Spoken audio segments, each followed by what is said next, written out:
Hi friends, host Eric here. I was talking with famous people, and this video is about the ignoring function. The video I have in mind, really, to be perfectly honest, includes a couple of thoughts I've been having about cognitive functions lately. But the one that prompted me to want to make the video was the ignoring function. And as I was driving home from the doctor, I thought, okay, well, I'll make that video about the ignoring function when I get home. And I thought, but what I really want to do is make a video talking about the various thoughts I've had. In other words, to be extrovertedly intuitive rather than to actually exemplify in any sense the function that I'm ignoring. If I were to exemplify the function I'm ignoring, instead of making a video that covered several different topics, I'd stay exactly on topic and only discuss the ignoring function. Because for me, the ignoring function is NI. Now, what does this mean in practice? Hey, Hi, Delilah. did you happen to ever find Benadryl or anything like that? The red pills? Yeah. No, I didn't. If you just find any antihistamine, because I guess I ran out of Benadryl. Okay, why don't you go to the store and get yourself some? Because I don't know where it is right now, and I'm in the middle of making a video. I'm sorry you're still feeling. They looked so bad this morning when I woke up. Yeah, go get just a straight up. What you want is Sudafed, okay? You don't want Benadryl. You want Sudafed or some equivalent. You probably have to get it from behind the counter because they put it back there because people can make meth out of it. Okay. Okay.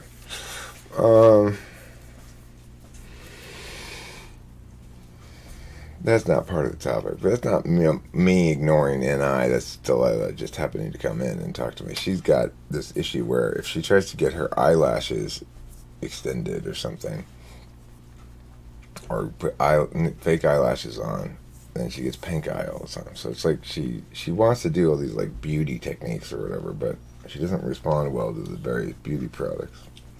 Regardless,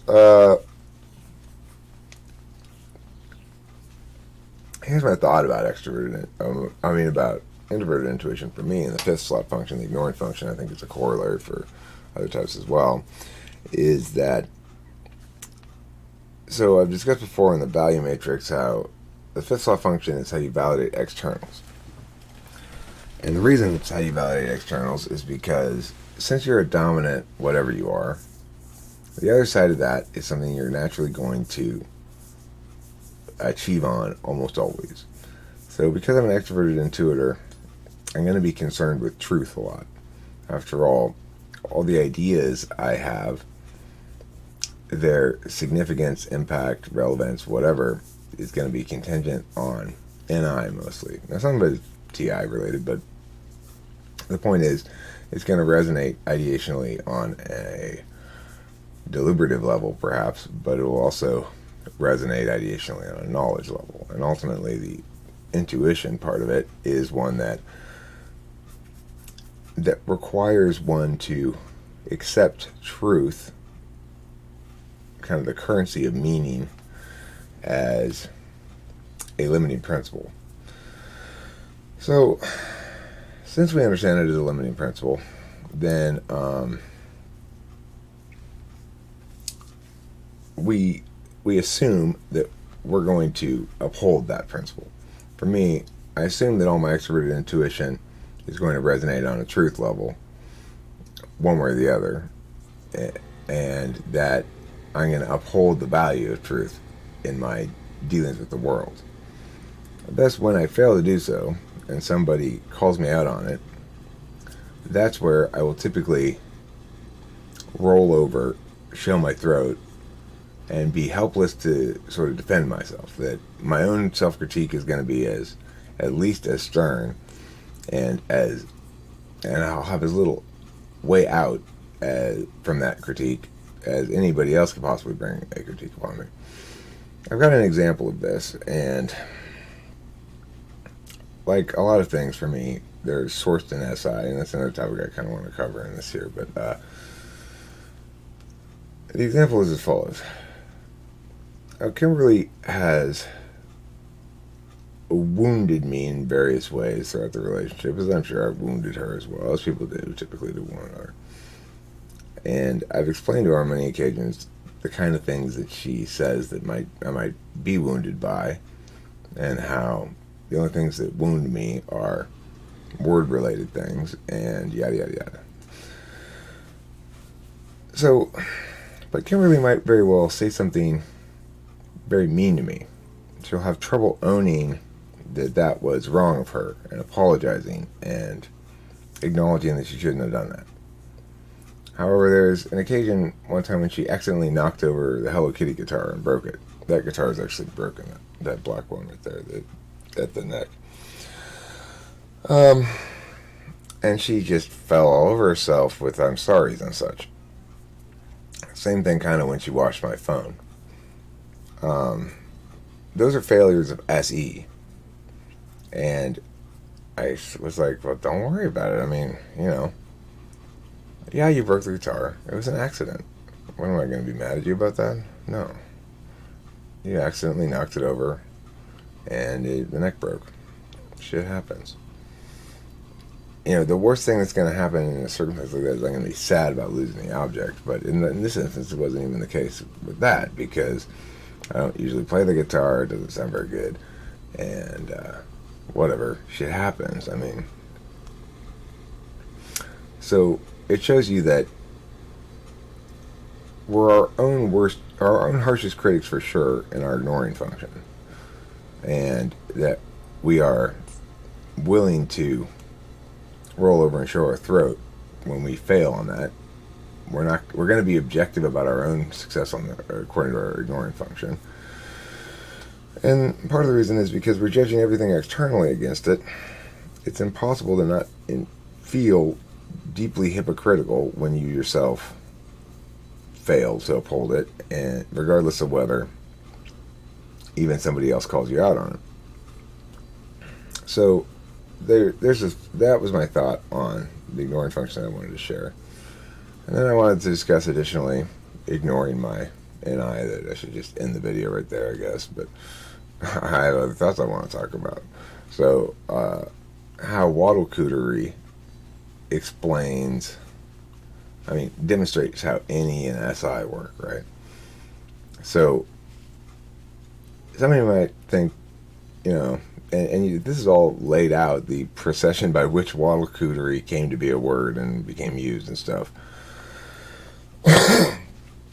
In the video, it was all basically, most of the work was done on video, except for the part between when the word was come up with and the final designation of meaning to it. But the point is, the word wattlecooter came about because Kimberly and I were we had made a video about I had made a video about introverted feeling. At the end of it, Kimberly chimed in with some comments about a girl or a woman I was with before Kimberly, and then I came back with some comments about a guy Kimberly was with before me, and she said the woman's last name. I said, so I had to remember what the guy's last name was. I remember today said it, and then I just put those together into the word wattlecooter, because they both had funny last names.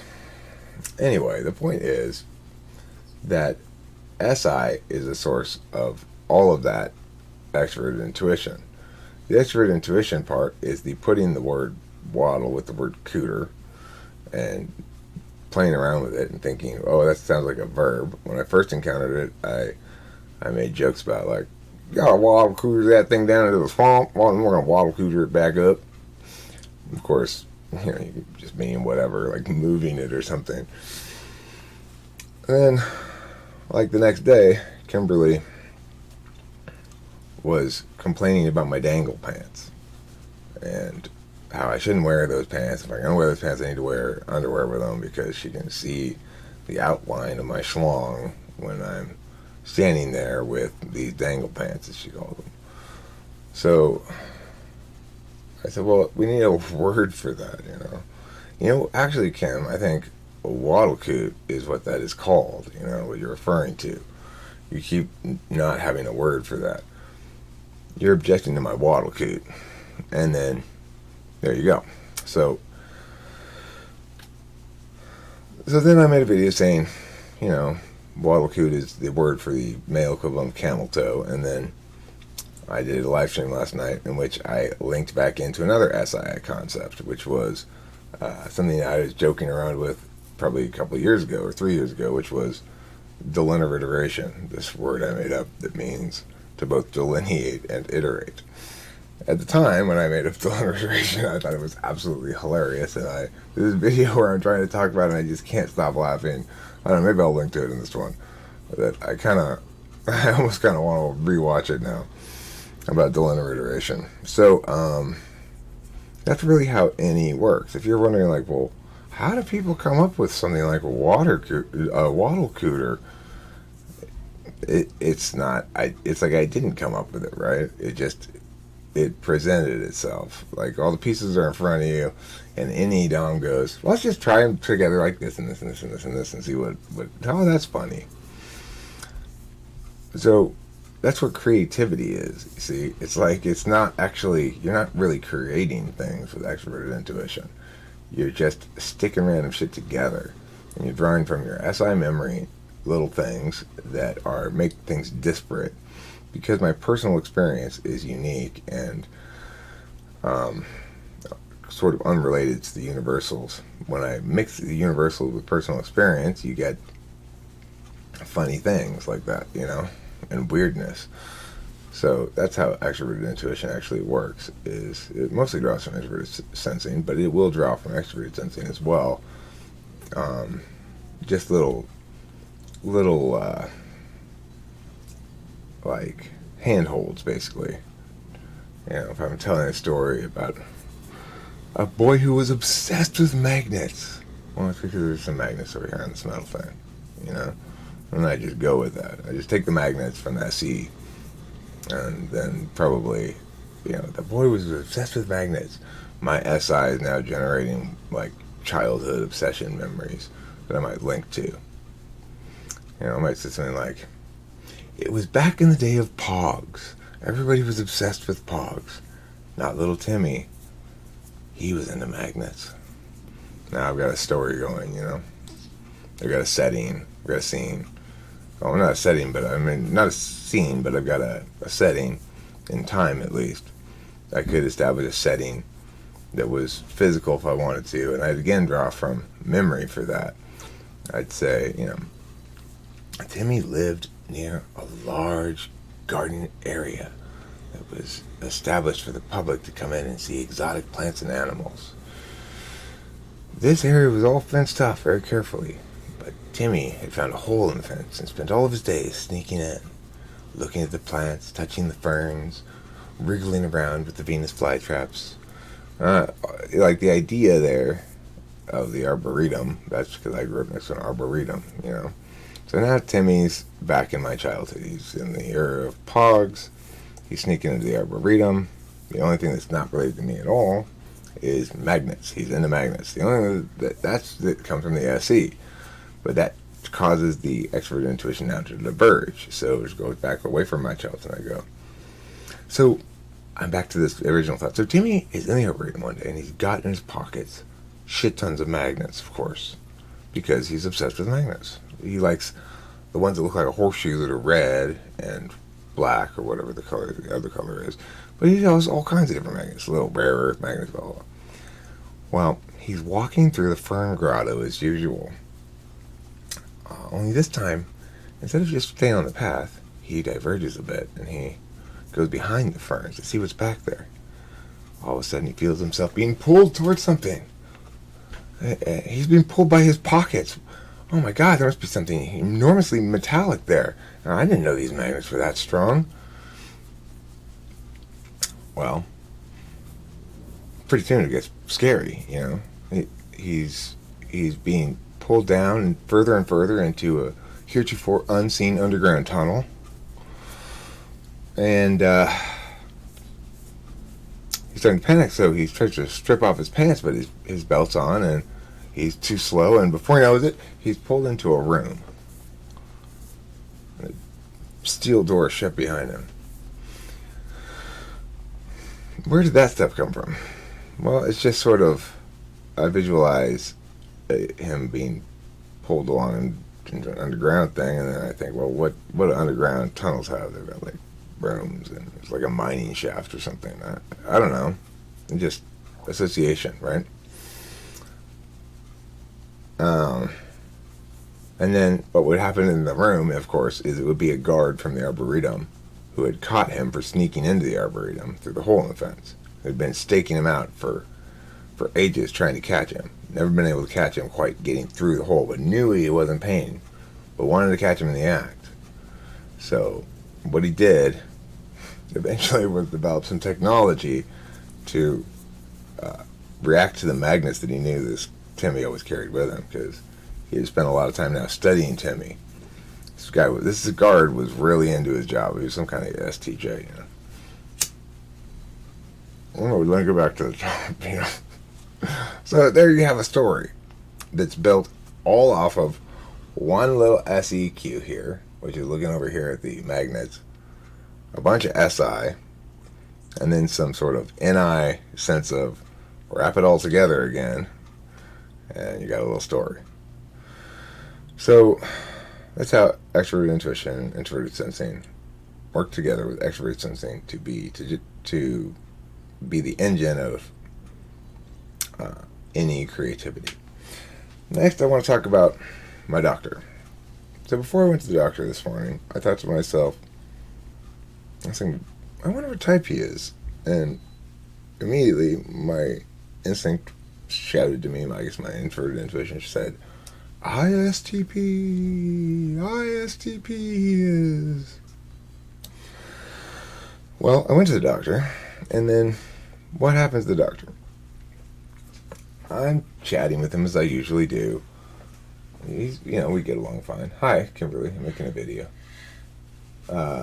And I tell him, well, as I'm getting older, I'm getting grayer. My body's not quite as resilient as it once was, and so, I need more sleep, I need to be more regular in eating and stuff, and not quite as tough as I used to be.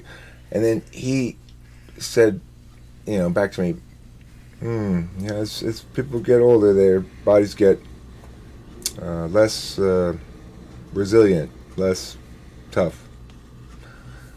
I'm like, yep, ISTP. He can't think of any other things. He can't think of any other ways to express what I just expressed to him, except the way I just expressed it to him.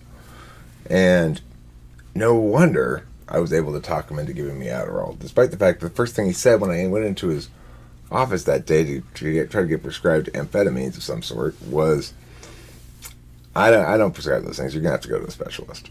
But at the end of the conversation, I walked out of there with Concerta, and I had a plan to move him up to Adderall, which I eventually did, quick release. I had the whole thing, planned in my head as to how to walk the doctor, whoever it was, towards where I wanted to go. Well, the only reason probably that it worked so well is I'm a supervisor type.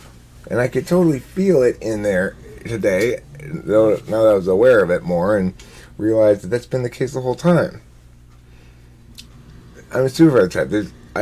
Whenever I'm in there with the doctor, I always feel like I'm sort of one up on him, So, but what I should have said to him is, because we ended up talking a little bit about my typing people, because he asked about my job. But the job that I had before, when I originally started going to this doctor, I long since no longer have. But I still did the same work, and so I never really updated him on the changes and stuff. I said to him today, I was like, well, I don't do as much of that as I used to. I'm starting to do more of this typing stuff, personality typing. And he was like, I mean, like working from home? I was like, yeah, it's cool. I talk about psychology a lot on my YouTube channel, and then so I tell people about the personality type, on video conference. And at that point, since it sort of naturally segued into that, I should have said to him, for example, you can't tell me 5 reasons to invade Canada. 5 different reasons. You can't come up with them. You did. Just to sort of prove that, because you're an ISTP, and so you've got extroverted intuition polar. I should have just told him that, but I didn't say anything like that. But it's a neat party trick, right? If you identify somebody who's ISTP polar or TI polar, who's extroverted intuition polar or TI polar or SI polar, you can do that party trick. If you are like somebody's, let's say you're talking to somebody at a party and MBTI comes up and they're talking shit about it, like that's not valid, blah, blah, blah. And you could tell they're an ENTJ. I go, okay, well, I'm going to give you a skill. First, you talk to somebody who's like near you, who's clearly SI. You go, okay, let me demonstrate why MBTI is not bullshit. Judy, can you tell me about what you did last Thursday at the store or whatever? And she'll go like, well, yeah, I was there, and there was this lady who kept walking in front of me. I was like, will you get out of the way? And then you say, I bet you are completely unable to do what almost everybody here can do.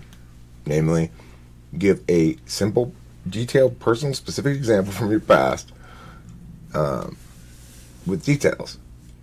And if MBTI is bullshit, then why is it that not only can you not do that, but that I was able to predict it? It's pretty powerful, right? It's a pretty powerful little party trick. Of course, you got to get one of those three types, or one of those three polars. But if you do, it seems pretty fun. Bad thing to do. So, the last thing I want to talk about in this video is falsification. Did you get me an albuterol? No, I forgot about that. But what I did get is this online way of interacting with the doctor, so I can just email him now, and I'll ask him for that. So the last thing I want to talk about is falsification, which is to say, what we really need is some sort of like test to reliably show one or two, for example, in terms of a given thing. If I have polar NE, then we know for a fact that I have tool SE. Relationally, it's so. That's according to the model. So if we had a test for say SE that would comprise something that would guarantee it's either first or second slot and not any other slot, then we don't even have to narrow it down any more than that.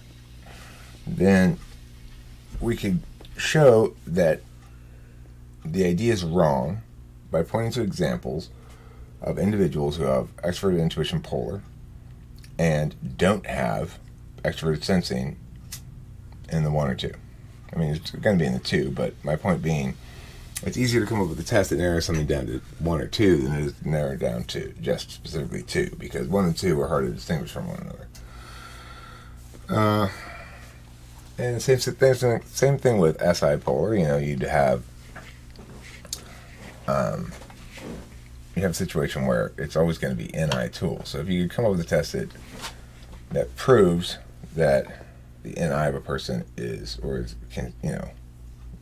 I could come up with something that I'd say, this is rock solid. If meh, meh, then meh.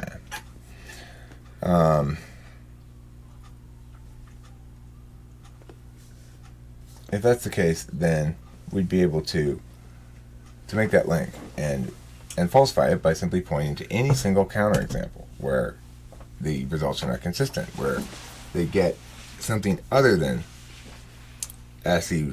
SE, they test SE fourth and any polar. That's not possible according to the system. So if we can get the test right and binary enough, even if they are binary about a broader conclusion, like 1 or 2, rather than just 2,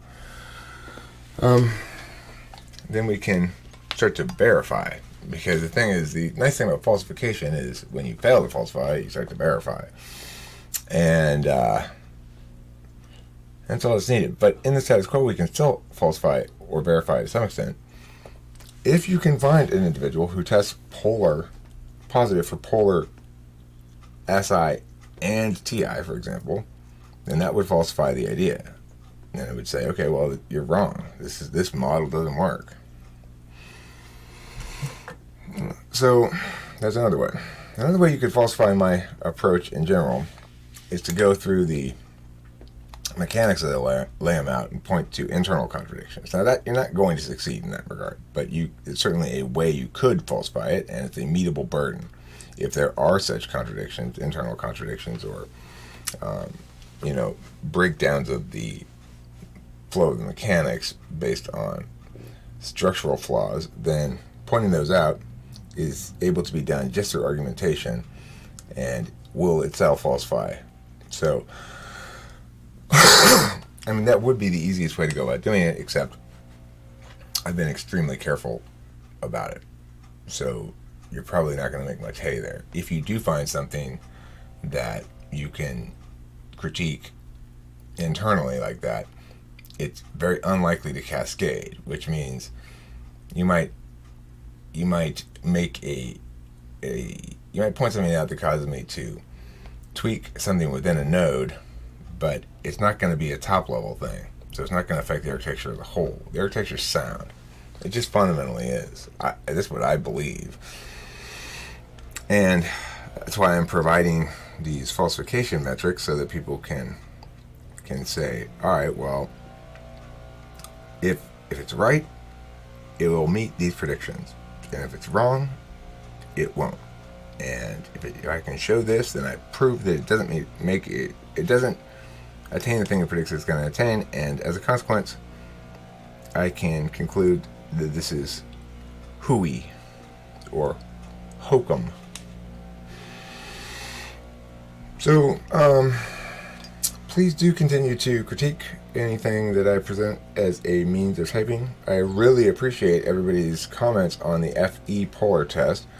That's the other thing I wanted to talk a little bit about is I agree that there are multiple ways in which I could approach that idea. The tone somehow is revelatory of where FE is. So the way I did it, I got plenty of feedback explaining that that's a sloppy kind of test. It's hard to understand what you're supposed to do. It's too much information to maintain in your head at one time. It's too much SI requirement, and I accept those critiques. Absolutely, I appreciate them. I was thinking that perhaps a better way of testing tone, auditory tone, would be a longer sentence that contains instances of tone expressing varying shades of things, then put a list of lots of different tones, including the correct ones and a bunch of incorrect ones, and say which ones apply to that sentence. Check off all that apply. So that might be a better way of doing it in terms of testing it without being a sloppily rendered testing modality like I did on that one. The other thing people pointed out, and I think is definitely a angle to look at, is there are visual cues as well. In that particular test, I intentionally excluded the visual cues. I just did auditory because I thought you could isolate things better by minimizing the number of variables.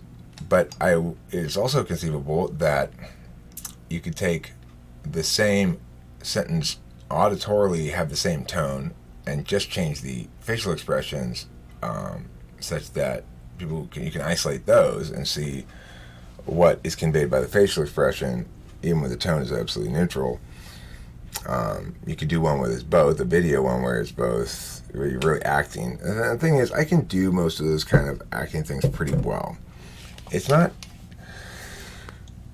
in my wheelhouse per se to be emotionally expressive instrumentally. Like, I'm not an actor, but I'm pretty good at acting. So, the other thing is, I've done enough speech coaching. I mostly just do, in fact, I only just do debate coaching now, but I used to have to coach speech too, and that involves a lot of line coaching. Line coaching is all about how to change your tone or facial expression or something to convey the meaning a little bit differently of the same line. Like, let me think of some lines that I remember from my students doing them. One of my very first national champion, it was a kid at Rebay Academy. It was the vice principal's son, Jeremy. And the speech I gave him to do, to prep for, because he was a speech kid by nature, he wasn't a debate kid, was Don't Give Up, Don't Ever Give Up by Jimmy Valvano. And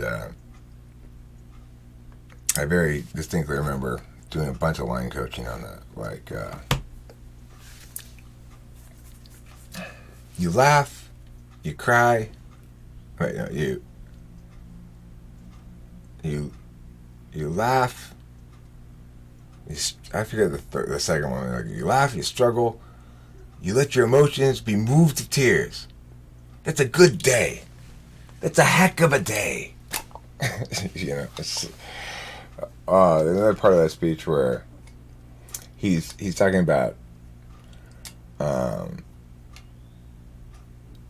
his first coaching for the Rutgers basketball team, and how he'd been reading this book by the famous Green Bay Packers coach. What's that guy's name? Famous old Green Bay Lambeau, maybe. I don't know, but the famous old Green Bay Packers coach, and how in the book they talk about the Green Bay Packers coach bursting into the locker room and saying, "Men, there are three things and only three things only that you are going to care about. Your God, your family, or maybe your country, your God, your country, and the Green Bay Packers." And so then, Jim Valvano's saying how he wanted to do something like that. So he's practicing out to the locker room. Three things: your God, your country, and Rutgers basketball. So finally, about 3 minutes before game time, I was like, "Coach, come on in. Where are you?" I wanted to make this, wanted to really set the table emotionally. So I go to burst into the locker room. Boom! Bang on the door. It's locked. I hurt my arm. So finally, the coaches open the door. "Are you okay, Coach? You okay, Coach?" Yeah. I get up, hold my arm, go, "Okay, men, when you go out there today, I want you to remember there are three things, and three things only that matter. Your God, your country, and the Green Bay Packers," I said. I did that. These are, I remember coaching all those lines, like trying to get him to be like Jim Valvano, but also to just sort of, tweak it a little bit to make it perfect for a speech event. And he ended up winning the national championship with that speech. And I cut it. I spent so much time cutting it. I spent so much time line coaching him. And I'm not a speech coach, and it was extremely gratifying. I'm a debate coach for sure. But I liked that speech. I always liked that speech, and I thought it was a powerful speech. That was a good message. He's such an ENFJ, Jim Valvano was. An ENFJ where he's whole and realized and everything. Maybe an ESFJ. I don't know. He could be an ESFJ. Probably, yeah. Okay, my bad. He's an ESFJ. Jim Valvano was an ESFJ. Anyhow, tone and expressiveness that is not specific to the words, be it in terms of visual FEQs or tonal FEQs, seems a promising area of testing where we might be able to establish a firm FE polar test. If we can get a test that's all about tone, then and we could even possibly do it with text. So there's lots of ways in which tone stuff is conveyed in words that implies additional tone stuff that's not conveyed in the words. Like, for example, "Oh, I don't know about that," June said mildly. "Perhaps," she floated, paused, or she not floated, but what's that word where you toss something out there for, she offered, I guess. "Perhaps," she offered, and then paused, looking briefly at her lemonade. "You could take a ... let's say different approach." Period. Now that conveys a lot of of carefulness on the part of the speaker there, just with the text, even if I weren't acting it like that. And there's nothing explicitly stated in there about carefulness. It just, you might conclude, if you were to just not have any sense of FE nuance, that she's unsure about what she's going to say. Like, she's just doesn't really have much response to it. And that's why she keeps pausing. Looking at her lemonade has nothing to do with anything except she wanted to see what her lemonade looked like or something. So it seems like it's a promising avenue. I acknowledge right at the gate here, everybody, that in that incarnation I uploaded was not an FE polar test in any meaningful sense. It was just a test of concept, and I appreciate everybody helping me to refine my thinking about it with their various comments, critiques, and suggestions.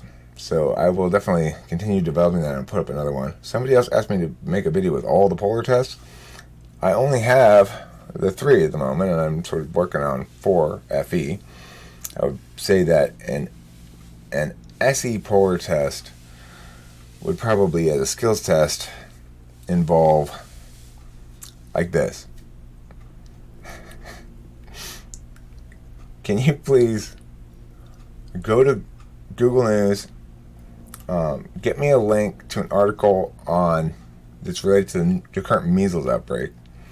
Then find an image, please, of 2 people feeding each other broccoli, if you can, at least one of them feeding the other one broccoli.